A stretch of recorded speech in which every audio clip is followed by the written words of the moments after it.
Chapter 4, The Idealogy of Competition. Creative monopoly means new products that benefit everybody and sustainable profits for the creator. Competition means no profits for anybody, no meaningful differentiation, and a struggle for survival.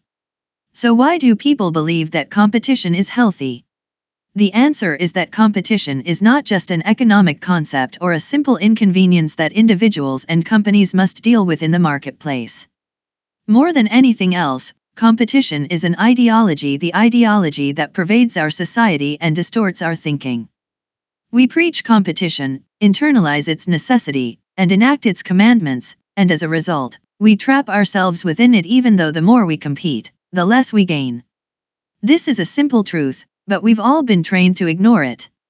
Our educational system both drives and reflects our obsession with competition. Grades themselves allow precise measurement of each student's competitiveness. Pupils with the highest marks receive status and credentials. We teach every young person the same subjects in mostly the same ways, irrespective of individual talents and preferences. Students who don't learn best by sitting still at a desk are made to feel somehow inferior, while children who excel on conventional measures like tests and assignments end up defining their identities in terms of this weirdly contrived academic parallel reality. And it gets worse as students ascend to higher levels of the tournament.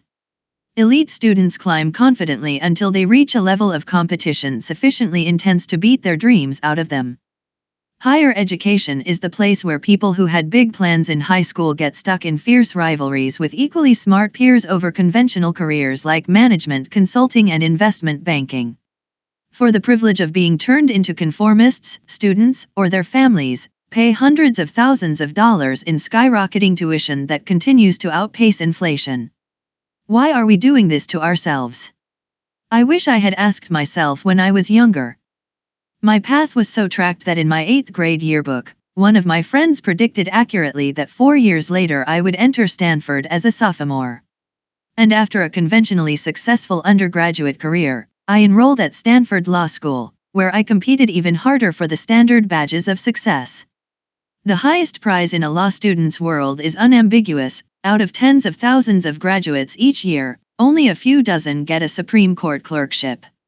After clerking on a federal appeals court for a year, I was invited to interview for clerkships with Justices Kennedy and Scalia. My meetings with the justices went well. I was so close to winning this last competition.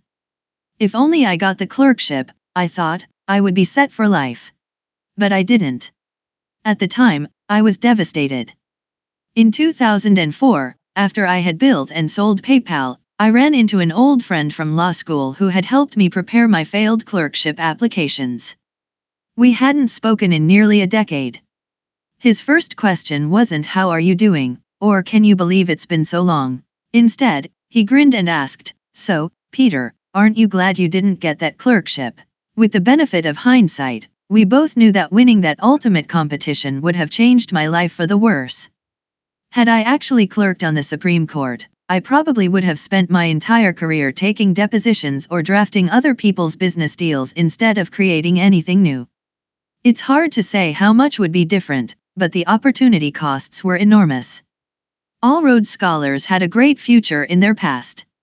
War and peace professors downplay the cutthroat culture of academia, but managers never tire of comparing business to war. MBA students carry around copies of Clausewitz and Sun Tzu. War metaphors invade our everyday business language. We use headhunters to build up a sales force that will enable us to take a captive market and make a killing. But really it's competition, not business, that is like war, allegedly necessary, supposedly valiant, but ultimately destructive. Why do people compete with each other? Marx and Shakespeare provide two models for understanding almost every kind of conflict. According to Marx, people fight because they are different. The proletariat fights the bourgeoisie because they have completely different ideas and goals, generated, for Marx, by their very different material circumstances. The greater the differences, the greater the conflict. To Shakespeare, by contrast, all combatants look more or less alike. It's not at all clear why they should be fighting, since they have nothing to fight about. Consider the opening line from Romeo and Juliet, two households, both alike in dignity. The two houses are alike, yet they hate each other. They grow even more similar as the feud escalates. Eventually, they lose sight of why they started fighting in the first place. In the world of business, at least, Shakespeare proves the superior guide. Inside a firm, people become obsessed with their competitors for career advancement. Then the firms themselves become obsessed with their competitors in the marketplace. Amid all the human drama, people lose sight of what matters and focus on their rivals instead. Let's test the Shakespearean model in the real world. Imagine a production called Gates and Schmidt, based on Romeo and Juliet. Montague is Microsoft. Capulet is Google. Two great families, run by alpha nerds, sure to clash on account of their sameness. As with all good tragedy, the conflict seems inevitable only in retrospect. In fact, it was entirely avoidable. These families came from very different places. The House of Montague built operating systems and office applications. The House of Capulet wrote a search engine. What was there to fight about? Lots, apparently. As a startup, each clan had been content to leave the other alone and prosper independently. But as they grew, they began to focus on each other. Montagues obsessed about Capulets obsessed about Montagues. The result? Windows vs. Chrome OS, Bing vs. Google Search, Explorer vs. Chrome, Office vs. Docs, and Surface vs. Nexus. Just as war cost the Montagues and Capulets their children, it cost Microsoft and Google their dominance. Apple came along and overtook them all. In January 2013, Apple's market capitalization was $500 billion, while Google and Microsoft combined were worth $467 billion. Just 3 years before, Microsoft and Google were each more valuable than Apple. War is costly business. Rivalry causes us to overemphasize old opportunities and slavishly copy what has worked in the past. Consider the recent proliferation of mobile credit card readers. In October 2010, a startup called Square released a small, white, square-shaped product that let anyone with an iPhone swipe and accept credit cards. It was the first good payment processing solution for mobile handsets. Imitators promptly sprang into action. A Canadian company called NetSecure launched its own card reader in a half-moon shape. Intuit brought a cylindrical reader to the geometric battle. In March 2012, eBay's PayPal unit launched its own copycat card reader. It was shaped like a triangle, a clear jab at Square, as 3 sides are simpler than 4. One gets the sense that this Shakespearean saga won't end until the apes run out of shapes. The hazards of imitative competition may partially explain why individuals with an Asperger's-like social ineptitude seem to be at an advantage in Silicon Valley today. If you're less sensitive to social cues, you're less likely to do the same things as everyone else around you. If you're interested in making things or programming computers, you'll be less afraid to pursue those activities single-mindedly and thereby become incredibly good at them. Then when you apply your skills, you're a little less likely than others to give up your own convictions. This can save you from getting caught up in crowds competing for obvious prizes. Competition can make people hallucinate opportunities where none exist. The crazy 90s version of this was the fierce battle for the online pet store market. It was Pets.com vs. Petstore.com vs. Petopia.com versus what seemed like dozens of others. Each company was obsessed with defeating its rivals, precisely because there were no substantive differences to focus on. Amid all the tactical questions, who could price chewy dog toys most aggressively? Who could create the best Super Bowl ads? These companies totally lost sight of the wider question of whether the online pet supply market was the right space to be in. Winning is better than losing, but everybody loses when the war isn't one worth fighting.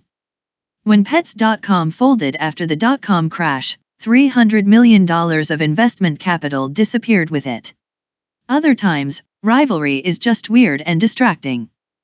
Consider the Shakespearean conflict between Larry Ellison, co-founder and CEO of Oracle, and Tom Siebel, a top salesman at Oracle and Ellison's protege before he went on to found Siebel Systems in 1993. Ellison was livid at what he thought was Siebel's betrayal. Siebel hated being in the shadow of his former boss. The two men were basically identical hard-charging Chicagoans who loved to sell and hated to lose, so their hatred ran deep.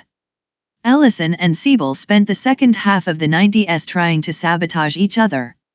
At one point, Ellison sent truckloads of ice cream sandwiches to Siebel's headquarters to try to convince Siebel employees to jump ship. The copy on the wrappers? Summer is near. Oracle is here. To brighten your day and your career. Strangely, Oracle intentionally accumulated enemies.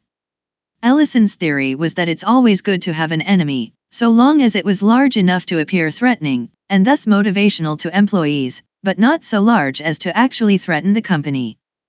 So Ellison was probably thrilled when in 1996 a small database company called Informix put up a billboard near Oracle's Redwood Shores headquarters that read, "Caution, Dinosaur Crossing." Another Informix billboard on northbound Highway 101 read, "You've just passed Redwood Shores." So did we. Oracle shot back with a billboard that implied that Informix's software was slower than snails. Then Informix CEO Phil White decided to make things personal. When White learned that Larry Ellison enjoyed Japanese samurai culture, he commissioned a new billboard depicting the Oracle logo along with a broken samurai sword. The ad wasn't even really aimed at Oracle as an entity, let alone the consuming public. It was a personal attack on Ellison. But perhaps White spent a little too much time worrying about the competition. While he was busy creating billboards, Informix imploded in a massive accounting scandal and White soon found himself in federal prison for securities fraud. If you can't beat a rival, it may be better to merge. I started Confinity with my co-founder Max Levchin in 1998. When we released the PayPal product in late 1999, Elon Musk's X.com was right on our heels. Our company's offices were 4 blocks apart on University Avenue in Palo Alto, and X's product mirrored ours feature for feature. By late 1999, we were in all-out war. Many of us at PayPal logged 100-hour work weeks. No doubt that was counterproductive, but the focus wasn't on objective productivity, the focus was defeating X.com.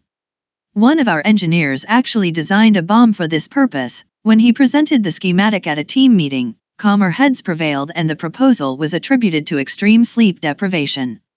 But in February 2000, Elon and I were more scared about the rapidly inflating tech bubble than we were about each other. A financial crash would ruin us both before we could finish our fight. So in early March we met on neutral ground, a cafe almost exactly equidistant to our offices, and negotiated a 50-50 merger. De-escalating the rivalry post-merger wasn't easy, but as far as problems go, it was a good one to have. As a unified team, we were able to ride out the dot-com crash and then build a successful business. Sometimes you do have to fight. Where that's true, you should fight and win. There is no middle ground, either don't throw any punches, or strike hard and end it quickly.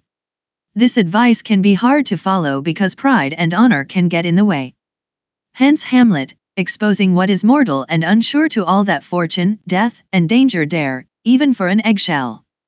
Rightly to be great is not to stir without great argument, but greatly to find quarrel in a straw when honor's at the stake.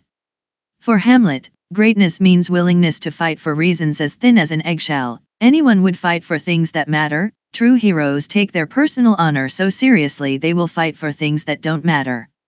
This twisted logic is part of human nature, but it's disastrous in business.